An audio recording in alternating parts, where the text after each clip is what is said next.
সকলোকে স্বাগতম জানাইছো এলপিএনএমি sir YouTube চেনেললৈ। আজি আমি সমাধান কৰিম ক্লাছ 6ৰ মেথছৰ ৱৰ্কশীট আউট 4.2 প্ৰশ্নখিনি। সো 1 নম্বৰ প্ৰশ্নটো কি কৈছে প্ৰথমে ইংলিছত চাই লোৱা। In a shop the number of bicycle sold is shown below আৰু অসমীয়াত কৈছে এখন দোকানত বিক্ৰী হোৱা চাইকেলৰ সংখ্যা তলত দেখুওৱা হৈছে।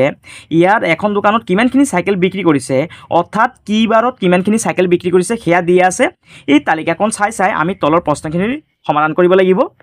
এতিয়া ইয়াত কি কৈছে চোৱা, ইয়াত এনেকুৱা এখন ছবিয়ে চাইকেলৰ এখন ছবিয়ে কি বুজাব, এখন চাইকেল বুজাব। এতিয়া চোৱা সোমবাৰে কেইখন চাইকেল বিক্ৰী কৰিছে 1 2 3 4 5 6। আমি সুবিধাৰ কাৰণে ইয়াত 6 সাইডত 6 বুলি লিখি লৈছোঁ। মঙ্গলবাৰে কেইখন বিক্ৰী কৰিছে চোৱা 1 2 3 4 5, ইয়াৰ সাইডত আমি 5 বুলি লিখি লৈছোঁ। বুধবাৰে 1 2 3 4 5 5খন বিক্ৰী কৰিছে। তাৰপিছত বৃহস্পতিবাৰে চোৱা 1 2 3 4 5 6 7 8, যেহেতু 8খন বিক্ৰী কৰিছে আমি সুবিধাৰ কাৰণে ইয়াত 8 লিখি লৈছোঁ। শুক্ৰবাৰে কিমানখিনি বিক্ৰী কৰিছে 3খন বিক্ৰী কৰিছে আৰু শনিবাৰে কেইখন বিক্ৰী কৰিছে 2খন। এতিয়া এই তালিকাখন চাইছে আমি তলৰ প্ৰশ্নখিনি সমাধান কৰিব লাগিব। এতিয়া চোৱা এ নম্বৰ প্ৰশ্নটো কি কৈছে, আটাইতকৈ বেছি চাইকেল কোনটো বাৰত বিক্ৰী হৈছিল। ইয়াত চোৱা সবতকৈ বেছি কি বাৰত চাইকেল বিক্ৰী হৈছে। চোৱা সোমবাৰে বিক্ৰী হৈছে 6খন, মঙ্গলবাৰে 5খন, বুধবাৰে 5খন, বৃহস্পতিবাৰে কেইখন 8খন, শুক্ৰবাৰে 3খন, শনিবাৰে 2খন। আমি ইয়াৰ পৰা দেখিবলৈ পাইছোঁ যে বৃহস্পতিবাৰে কি হৈছে সবতকৈ বেছি কি হৈছে চাইকেল বিক্ৰী হৈছে। সেইকাৰণে প্ৰথমে চোৱা অসমীয়াত লিখিবা এনসাৰটো নাম্বাৰ 1ৰ এ নাম্বাৰৰ সলিউশন। কি বাৰে চাইকেল সবতকৈ বেছি বিক্ৰী হৈছে বৃহস্পতিবাৰ। অসমীয়াত হ'লে লিখিবা বৃহস্পতিবাৰ বুলি, বৃহস্পতিবাৰ। আৰু ইংলিছত কি কৈছে চোৱা,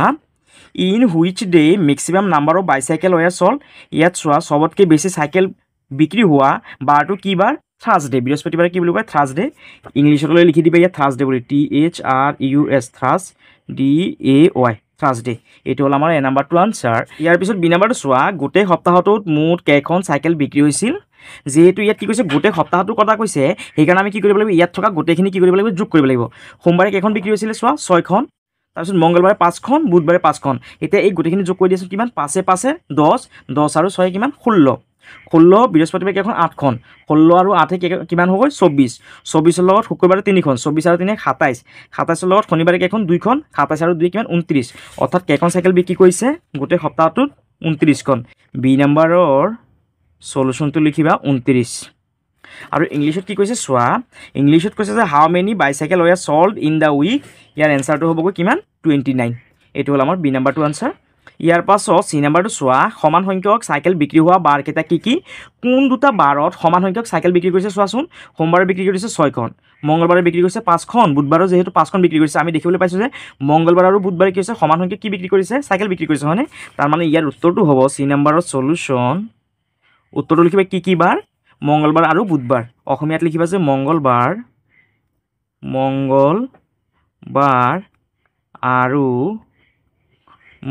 আৰু বুধবাৰ। মঙ্গলবাৰ আৰু বুধবাৰে কি হৈছে সমান সংখ্যক চাইকেল বিক্ৰী কৰিছে। আৰু ইংলিছত হ'লে লিখিবা যে মঙ্গলবাৰটো কি বুলি কোৱা হয় টুইজডে বুলি কোৱা হয়। ইয়াত লিখিবা টুইজডে TUES TUSDAY টুইজডে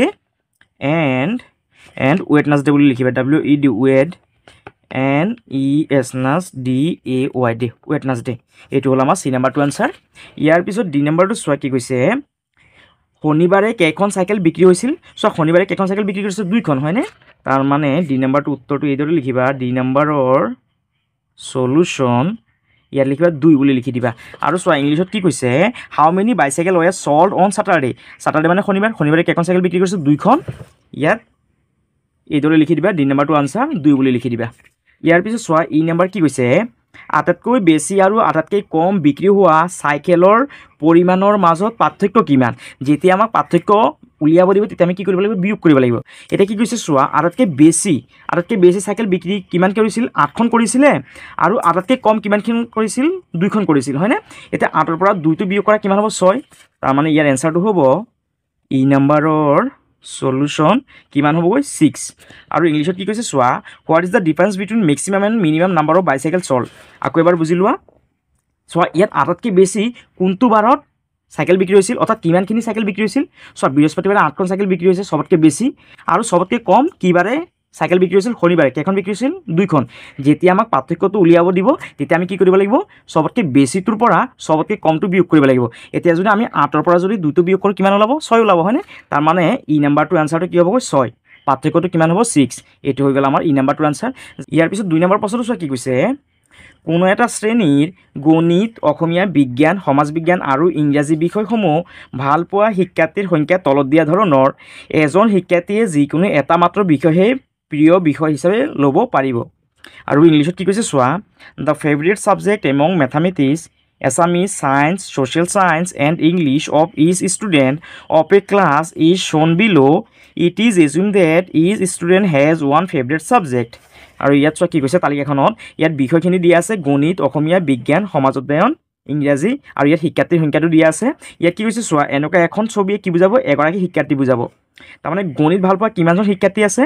1 2 3 4 5 6 7 8 কেইজনে ভাল পায় 8 জনে ভাল পায় আমি আমাৰ কি হ'ব সুবিধাৰ কাৰণে আমি ইয়াত 8 বুলি লিখি লৈছো অসমীয়া কেইজনে ভাল পায় 1 2 3 4 5 6 7 8 9 10 11 12 অসমীয়া ভাল পায় 12 জন ইয়াত 12 বুলি লিখি লৈছো আমাৰ সুবিধা হ'ব পাছত বিজ্ঞান কেইজনে ভাল পায় 1 2 3 4 5 6 7 ইয়াত 7 বুলি লিখি লৈছো সমাজ অধ্যয়ন 1 2 3 4 5 6 7 8 ইয়াত 8 বুলি লিখি লৈছো আৰু ইংৰাজী কেইজনে ভাল পায় 1 2 3 4 5 6 কেইজনে ভাল পায় 6 জনে এতিয়া এই তালিকাখন চাই তলৰ প্ৰশ্নখিনি উত্তৰ দিব লাগিব এতিয়া চোৱা এ নম্বৰ প্ৰশ্নটো কি কৈছে শ্ৰেণীটোৰ মুঠ শিক্ষাৰ্থীৰ সংখ্যা কিমান যেহেতু মুঠ বুলি কৈছে মুঠ হলে কি হ'ব এই গোটেইখিনি আমি কি কৰিব লাগিব যোগ কৰিব লাগিব সো ইয়াত কিমান আছে 8 গণিত ভাল পায় 8 জন অসমীয়া ভাল পায় 12 জন এতিয়া 8 আৰু 12 যোগ কৰা কিমান হ'ব 20 20 আৰু 7 কিমান হ'ব 27 27 আৰু 8 কিমান হ'বগৈ 35 35 আৰু 6 কিমান হ'ব 41 অৰ্থাৎ শ্ৰেণীটোত মুঠ শিক্ষাৰ্থী কিমান আছে 41 জন এতিয়া 2 নম্বৰটো কেনে কৰিবা চোৱা নম্বৰ 2 এ নম্বৰৰ সলিউশন কিমানজন ছাত্ৰ-ছাত্ৰী আছে মুঠ 41 আৰু ইংলিশত কি কৈছে চোৱা কৈছে যে what is the total number of student in the ক্লাছত কিমান ছাত্ৰ-ছাত্ৰী আছে সেইটো আমি কেনে উলিয়াম এই গোটেই বিষয়খিনি ভাল পোৱা ছাত্ৰখিনি যদি আমি কি কৰো ছাত্ৰ-ছাত্ৰীখিনি যদি যোগ কৰি দিওঁ তেতিয়াহ'লে কি ওলাই যাব আমাৰ মুঠ ছাত্ৰ-ছাত্ৰী ওলাই যাবগৈ আৰু ইয়াৰ এনসাৰটো কিমান হ'বগৈ নম্বৰ 2 এৰ সলিউশনটো কিমান হ'ব 41 ইয়াৰ পাছত বি নম্বৰ চোৱা আটাতকৈ বেছি আৰু আটাতকৈ কম শিক্ষাৰ্থীয়ে ভাল পোৱা বিষয় দুটা কি কি চোৱা ইয়াত সবতকৈ বেছি কি ভাল পায় অসমীয়া সবতকৈ বেছি ভাল পায় আৰু সবতকৈ কম কি ভাল পায় ইংৰাজী কেইজন ভাল পায় 6 জনে হয়নে এতিয়া ইয়াত আমি লিখিব লাগিব 2 নম্বৰৰ সলিউশন আটাতকৈ বেছি আৰু আটাতকৈ কম শিক্ষাৰ্থীয়ে ভাল পোৱা বিষয় দুটা কি কি আটাতকৈ বেছি কি ভাল পায় সবতকৈ বেছি কি ভাল পায় অসমীয়া ইয়াত লিখা অসমীয়া ইয়াৰ উত্তৰটো লিখিবা বি নম্বৰৰ উত্তৰ লিখিবা অসমীয়া আৰু কি কৈছে চোৱা আৰু কৈছে সবতকৈ আটাতকৈ কম শিক্ষাৰ্থীয়ে ভাল পোৱা বিষয় দুটা কি কি আৰু সবতকৈ কম কি ভাল পায় সবতকৈ কম ভাল পায় ইংৰাজী ইয়াত লিখি দিয়া ইংৰাজী আৰু ইংলিশত কি কৈছে চোৱা ইংলিশত কৈছে যে which subject is like the most by the student ইয়াত সবতকৈ বেছি কি ভাল পায় এছামিজ ইয়াৰ বি নম্বৰটো এনসাৰটো ইংলিশত হ'লে এইদৰে লিখি দিবা এছামিজ AMMES এছামিজ আৰু কি কৈছে চোৱা প্ৰশ্নটোত and which subject is like by the least number of student আৰু সবতকৈ কম ভাল পোৱা বিষয়টো কি ইংলিছ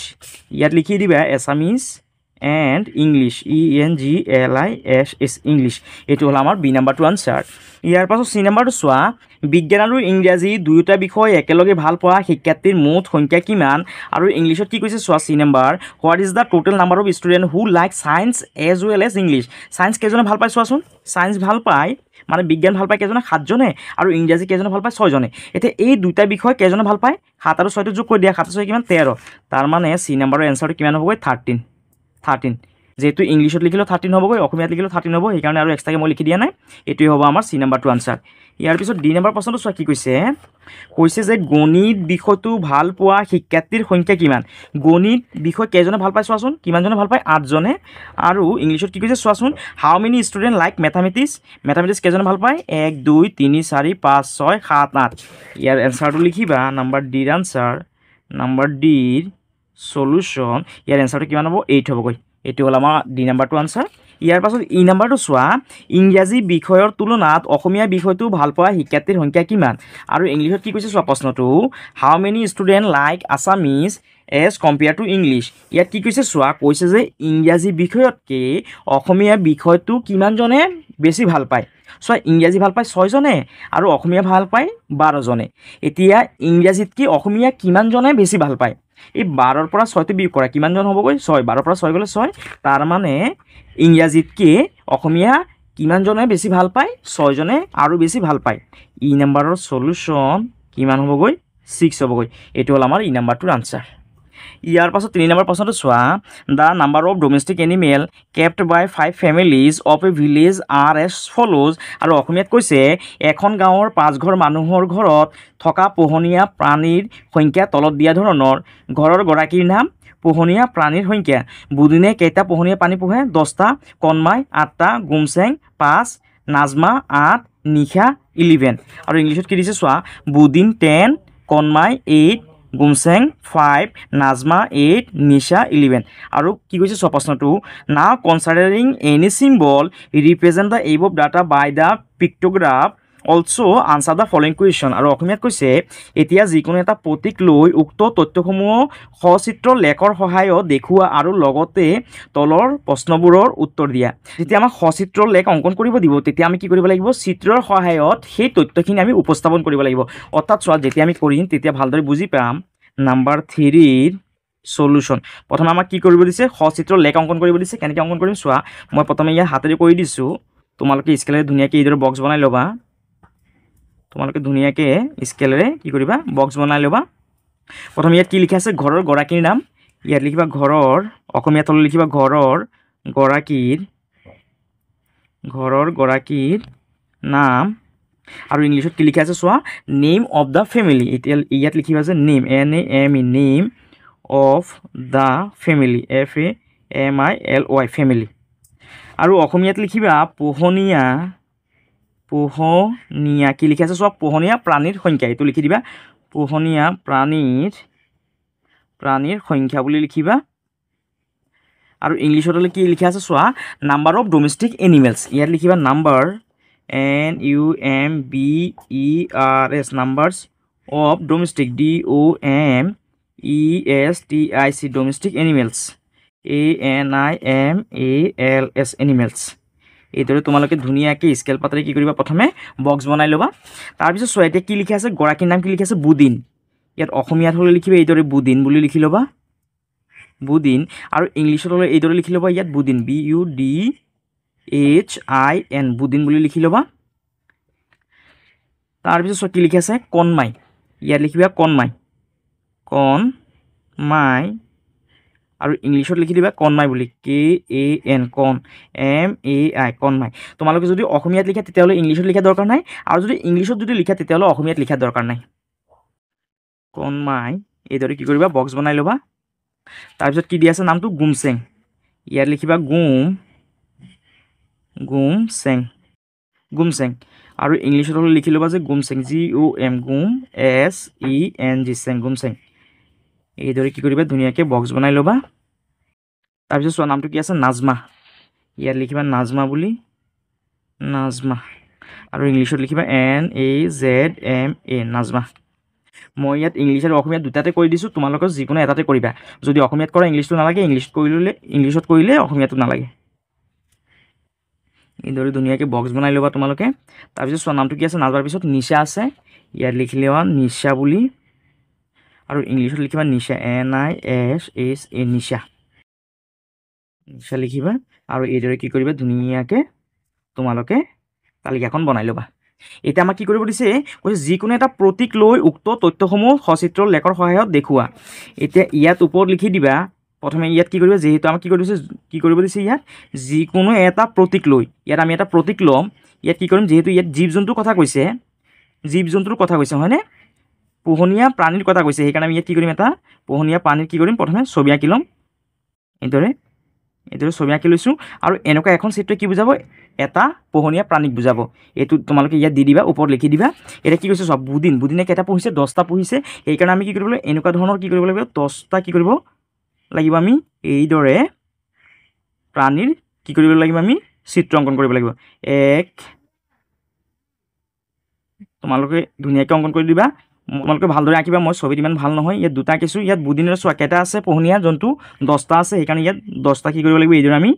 ছবি অংকন কৰিব লাগিব তোমালোকে ধুনীয়াকৈ আঁকি ল'বা ইয়াত 3 তাৰপিছত 4 5 6 7 8 9 10 যেহেতু বুদিনে 10টা কি কৰিছে পানী পুহিছে সেইকাৰণে ইয়াত কি কৰিবা এইদৰে 10টা ছবি অংকন কৰি দিবা ইয়াৰ পিছত কণমাই কেইটা পানী পুহিছে 8টা সেইকাৰণে এনেকুৱা ধৰণৰ কি কৰিব লাগিব আমি 8টা ছবি অংকন কৰিব লাগিব 1 2 তোমালোকে বেলেগ ছবি অংকন কৰিব পাৰা 3 4 5 6 7 8 এইটো হৈ গ'ল কণমাইটো তাৰপিছত গুমচেঙে কিমানটা পানী পুহিছে 5টা সেইকাৰণে আমি ইয়াত কি কৰিব লাগিব 5টা এই ধৰণে ছবি আঁকিব লাগিব 1 2 তোমালোকে ছবিখিনি ধুনীয়াকৈ আঁকি ল'বা 2 3 4 5 তাৰপিছত চোৱা গুমচেংটো হৈছে নাজমা এতিয়া নাজমাটো চোৱা কিমান 8 ইয়াত কি কৰা এইদৰে 8খন ছবি অংকন কৰি দিয়া 1 2 3 4 5 6 7 8 তাৰপিছত চোৱা নিচাই কেইটা পুহিছে 11টা ইয়াত কি কৰিব লাগিব 11খন ছবি অংকন কৰিব লাগিব অৰ্থাৎ 11টা ছবি অংকন কৰিব লাগিব আমি 1 2 3 তোমালোকে ধুনীয়াকৈ আঁকি ল'বা 4 5 6 7 8 9 10 11 যেহেতু নিচাই 11টা পানী পুহিছে সেইকাৰণে আমি এইদৰে 11টা ছবি অংকন কৰিব লাগিব এইখন হৈ গ'ল আমাৰ সচিত্ৰ এতিয়া এই তলৰ প্ৰশ্নখিনি এই তালিকাখন চাই তলৰ প্ৰশ্নখিনি আমি উত্তৰ লিখিব লাগিব নম্বৰ প্ৰশ্নটো কৈছে কাৰ ঘৰত আটাইতকৈ বেছি প্ৰাণী আছে চ' ইয়াৰ পৰাই আমি দেখিবলৈ পাইছোঁ কাৰ ঘৰত চবতকৈ বেছি প্ৰাণী আছে নিচাৰ ঘৰত হয়নে তাৰমানে ইয়াৰ এনচাৰটো হ'ব নিচা বুলি আৰু ইংলিছত চোৱা কি কৈছে প্ৰশ্নটো which family has the most number of animals ইয়াৰ উত্তৰটো লিখি দিয়া লিখা নিচা বুলি নাম্বাৰ 3ৰ এ নাম্বাৰৰ সলিউশন ইয়াৰ উত্তৰটো লিখা নিচা NISA নিচা আৰু অসমীয়াত লিখিবা নিচা বুলি অসমীয়াত লিখি দিয়া নিচা এইটো হৈ গ'ল আমাৰ এ নাম্বাৰটো আনসাৰ ইয়াৰ পিছত বি নাম্বাৰটো চোৱা আটাইতকৈ বেছি আৰু আটাইতকৈ কম প্ৰাণীৰ সংখ্যাৰ মাজৰ পাৰ্থক্য কিমান চ' ইয়াত আটাইতকৈ বেছি কিমান আছে 11 আৰু আটাইতকৈ কম কিমান আছে 5 যেতিয়া আমাক পাৰ্থক্যটো উলিয়াব দিব তেতিয়া আমি কি কৰিব লাগিব আটাইতকৈ বেছিৰ পৰা আটাইতকৈ কমটো কি কৰিব লাগিব বিয়োগ কৰিব লাগিব এতিয়া আটাইতকৈ বেছি কিমান আছে 11 আৰু আটাইতকৈ কম কিমান আছে 5 11ৰ পৰা 5টো বিয়োগ কৰি দিয়া কিমান হ'ব 6 তাৰমানে ইয়াৰ এনসাৰটো কিমান হ'ব 6 বি নাম্বাৰৰ সলিউশন আটাইতকৈ বেছি আৰু আটাইতকৈ কম প্ৰাণীৰ মাজৰ সংখ্যাৰ মাজৰ পাৰ্থক্য কিমান এটো হ'ব 6 ইয়াত লিখি দিয়া আনসাৰটো 6 এটো হৈ গ'ল আমাৰ বি নাম্বাৰটো আনসাৰ আৰু ইংলিছত কি কৈছে চোৱা what is the difference between the highest and the lowest number of animals ইয়াৰ এনসাৰটো কিমান হ'ব 6 ইয়াৰ পিছত চোৱা চি নাম্বাৰ প্ৰশ্নটো কি কৈছে নিচাৰ ঘৰৰ প্ৰাণীৰ সংখ্যা গুমচেঙৰ ঘৰৰ প্ৰাণীৰ সংখ্যাতকৈ কিমান বেছি নিচাৰ ঘৰত কিমানটা প্ৰাণী আছে 11টা আৰু গুমচেঙৰ ঘৰত কিমান আছে 5টা এতিয়া এই গুমচেঙতকৈ নিচাৰ ঘৰত কিমানটা বেছি আছে এই 11ৰ পৰা 5টো বিয়োগ কৰি কিমান হ'ব 6 তাৰমানে ইয়াৰ এনসাৰটো কিমান হ'ব 6 সি নাম্বাৰৰ সলিউশন ইয়াৰ এনসাৰটো কিমান হ'ব 6 যেহেতু ইংলিছতো 6 ওলাব অসমীয়াতো 6 ওলাব সেইকাৰণে ইয়াত মই এবাৰে লিখি দিছোঁ 6 বুলি আৰু চোৱা ইংলিছত কি কৈছে প্ৰশ্নটো হাউ মেনি মোৰ এনিমেলছ ডাজ নিচা হেভছ দ্য গুমচেং ইয়াৰ এনসাৰটো হ'ব 6 ইয়াৰ পিছত চোৱা ডি নম্বৰ প্ৰশ্নটো কি কৈছে 5টাতকৈ বেছি প্ৰাণী কাৰ ঘৰ আছে এতিয়া 5তকৈ বেছি চোৱা কাৰ ঘৰ আছে প্ৰাণী বুদিনৰ ঘৰত 10টা আছে এইটো 5তকৈ বেছি কণমাৰ ঘৰত 8টা আছে এইটো 5তকৈ বেছি নাজমাৰ ঘৰত কি আছে 5টাতকৈ বেছি আছে হয়নে নিচাৰ ঘৰত কি আছে 5টাতকৈ বেছি আছে তাৰমানে ইয়াৰ এনসাৰটো লিখিবা ডি নম্বৰৰ সলিউশন প্ৰথম অসমীয়াত লিখিবা এইদৰে কাৰ ঘৰত 5টাতকৈ বেছি প্ৰাণী আছে বুদিন ইয়াত লিখিবা বুদিন বুলি তাৰপিছত কাৰ ঘৰত আছে কণমাৰ ঘৰতো 5টাতকৈ বেছি আছে ইয়াত লিখিবা কণমাই কণমাই তাৰপিছত কাৰ ঘৰত আছে নাজমাৰ ঘৰটো কি আছে 5টাতকৈ বেছি কি আছে পোহনীয়া জন্তু আছে নাজমা আৰু কাৰ ঘৰত আছে নিশাৰ ঘৰত ইয়াত লিখি দিয়া নিশা নিশা আৰু ইংলিছত লিখিবা যে বুদিন বুলি BUDHIN বুদিন তাৰপিছত কণমাই KAN কণ MAI কণমাই তাৰপিছত নাজমা NAZMA নাজমা আৰু কাৰ ঘৰত আছে 5টাতকৈ বেছি নিশা নিশা এইটো হৈ গ'ল আমাৰ 3 নম্বৰৰ ডিৰ আনচাৰ ইয়াৰ পাছত 4 নম্বৰ প্ৰশ্নটো চোৱা এজন পাচলি ব্যৱসায়ীৰ সপ্তাহটোৰ প্ৰথম 4টা বাৰত বিক্ৰী হোৱা পাচলিৰ পৰিমাণ কিলোগ্ৰাম হিচাপত তলত দিয়া ধৰণৰ বাৰ সোমবাৰ মঙ্গলবাৰ বুধবাৰ বৃহস্পতিবাৰ পাচলিৰ পৰিমাণ সোমবাৰে কিমানখিনি বিক্ৰী কৰিছে 6 কেজি মঙ্গলবাৰে 8 কেজি বুধবাৰত 5 কেজি বৃহস্পতিবাৰে 8 কেজি উপযুক্ত প্ৰতীক ব্যৱহাৰ কৰি উক্ত তথ্যখিনি সচিত্ৰ লেখৰ সহায়ত প্ৰকাশ কৰা যেতিয়া আমাক সচিত্ৰ লেখৰ সহায়ত প্ৰকাশ কৰিব দিব তেতিয়া আমি কি কৰিব লাগিব চিত্ৰৰ সহায়ত অৰ্থাৎ যিকোনো এটা প্ৰতীক লৈ পেলাই আমি কি কৰিব লাগিব চিত্ৰৰ সহায়ত তথ্যখিনি উপস্থাপন কৰিব লাগিব আৰু চোৱা ইংলিছত কি কৈছে the quantity in KG of vegetable sold in first 4 days of a week by a vegetable vendor are as follows days Monday Tuesday Wednesday Thursday quantity of vegetable KG মানডেত কিমানখিনি বিক্ৰী কৰিছে 6 KG Tuesday 8 KG Wednesday 5 KG Thursday 8 KG using suitable symbol represent these data in a pictograph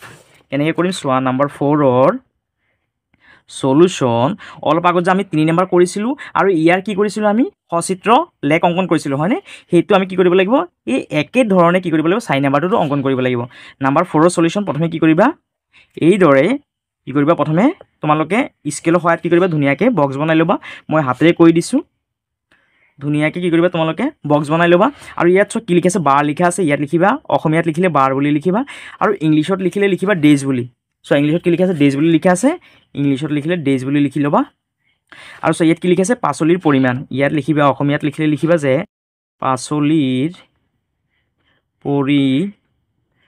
পাচলিৰ পৰিমাণ ইয়াত ব্ৰেকেটত লিখিবা kilogram আৰু ইংলিছত লিখিবা যে কোৱান্টিটি অফ ভেজিটেবলছ ইয়াত লিখিবা quantity QUANTITY quantity of vegetable VEGETABLES vegetable আৰু ব্ৰেকেটত কেজি বুলি লিখিবা আৰু এইদৰে তোমালোকে স্কেলৰ সহায়ত ধুনীয়াকৈ আঁচখিনি দি ল'বা তাৰপিছত বাৰখিনি কি কি আছে সোমবাৰ আছে ইয়াত অসমীয়াত লিখিবা যে সোমবাৰ আৰু ইংলিছত লিখিবা মনডে MONDAY মনডে বুলি লিখিবা আৰু এইদৰে আঁচ দি দিবা তাৰপিছত আছে মঙ্গলবাৰ ইয়াত লিখিবা মঙ্গলবাৰ বুলি মঙ্গলবাৰ আৰু ইংলিছত লিখিবা টুইজডে TUES টুইজডে আৰু এইদৰে আঁচ দি দিবা তাৰপিছত আছে কিবা বুধবাৰ ইয়াত লিখিবা বুধবাৰ বুলি বুধবাৰ আৰু ইংলিছত চোৱা কি লিখা আছে ৱেডনেছডে ইয়াত লিখিবা ৱেডনেছডে বুলি WEDNESNASDAY ৱেডনেছডে এইদৰে আঁচ দি ল'বা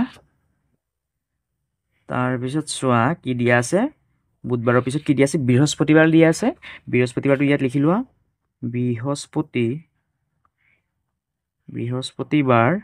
আৰু ইংলিছত হ'লে লিখিবা যে থাৰ্ছডে THRUS THURSDAY থাৰ্ছডে এইদৰে বক্সখন অৰ্থাৎ বক্সটো বনাই ল'বা এইদৰে বক্স বনাই ল'বা এতিয়া চোৱা পাচলিৰ পৰিমাণ পাচলি সোমবাৰে কিমানখিনি বিক্ৰী কৰিছে 6 কেজি প্ৰথমে ইয়াত এটা আমি কি ল'ম চিত্ৰ ল'ম অৰ্থাৎ প্ৰতীক ল'ম যেনে ইয়াত এটা এইদৰে চিত্ৰ লৈছোঁ এইদৰে ধৰিলোঁ এটা মূলা বা গাজৰ কি ল'লোঁ আমি এইদৰে চিত্ৰ ল'লোঁ আৰু এনেকুৱা এটা চিত্ৰ কি বুজাব 1 কেজি বুজাব ইয়াত লিখি দিবা 1 কেজি যিহেতু চোৱা ইয়াত কেজি প্ৰথমে বিক্ৰী কৰিছে সোমবাৰ 6 কেজি বিক্ৰী কৰিছে সেইকাৰণে এনেকুৱা এটা মূলে 1 কেজি বুজাব তাৰমানে ইয়াত কেইটা আঁকিব লাগিব 6টা আঁকিব লাগিব ইয়াত কি কৰিবা এইদৰে তোমালোকে 6টা কি কৰিবা মূলা বা গাজৰ কি কৰিবা ছবি অংকন কৰি দিবা 1 2 মই ইয়াত মূলা অংকন কৰিছোঁ তোমালোকে বেলেগ ধৰণে কি কৰিবা বেলেগ পাচলি অংকন কৰিব পাৰিবা যেনে অমিতা অংকন কৰিব পাৰিবা বা বেঙেনা অংকন কৰিব পাৰিবা বা আলু অংকন কৰি দিবা 3 4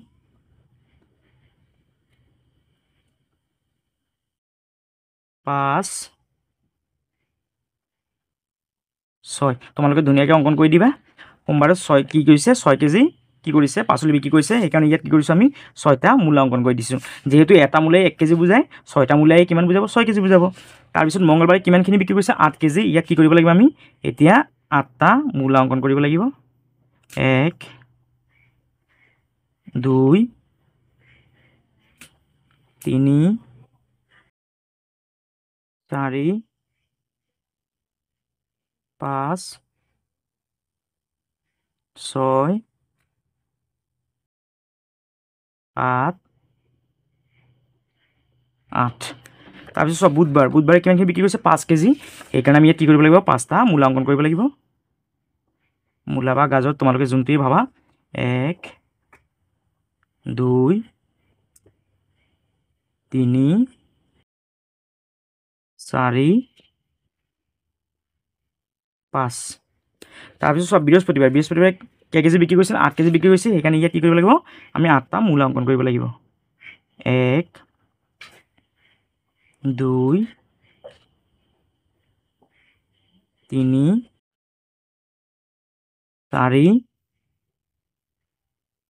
5 6